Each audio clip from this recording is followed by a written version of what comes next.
Hello' everyone, আপোনালোক সকলোকে মই মোৰ নতুন এটি মিনি ব্লগলৈ স্বাগতম জনাইছোঁ। আশা কৰোঁ সকলো ভালেই আছে, মই ভালেই আছোঁ। এয়া অলপ হেয়াৰ কেয়াৰ কৰিলোঁ।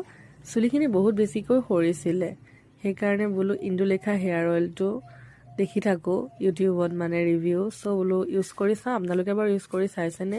যদি ভাল পাইছে বা ৰিভিউটো কেনেকুৱা প্লিজ কমেণ্টত জনাব।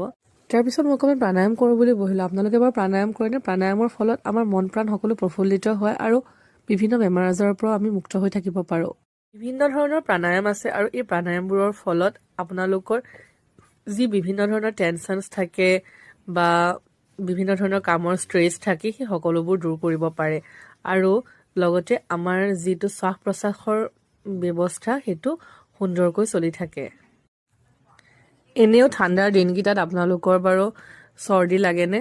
চৰ্দি লাগে বা উশাহ নিশাহ ল'বলৈ অলপ কষ্ট হয়, ৰাতি শুই থাকোঁতে ডিঙিটো শুকাই যায়। যিহেতু নাকটো বন্ধ হৈ থাকে আৰু মুখেৰে উশাহ ল'বলগীয়া হয়, সেইকাৰণে ডিঙিটো শুকাই যায়। কিন্তু প্ৰাণায়াম কৰিলে আপোনালোকে এইবোৰৰ পৰা মুক্ত হ'ব পাৰিব। তাৰপিছত কাষৰে বৌহঁতৰ ঘৰলৈ গ'লোঁ আৰু বৌয়ে কমলা উলিয়াই দিয়াত মই এটা কমলাৰ চাটনি বনালোঁ।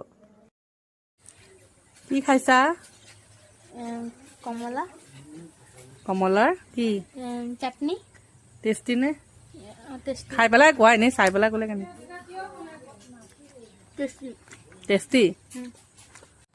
আৰু অলপ বজাৰ কৰিবলগীয়া আছিলে, সেইকাৰণে আবেলি সময়ত অলপমান ওলাই গ'লোঁ। মা দেউতা মই তিনিওজনী ওলাই গ'লোঁ আৰু তাৰপিছত উভতি আহোঁতে মেলাত সোমালোঁ।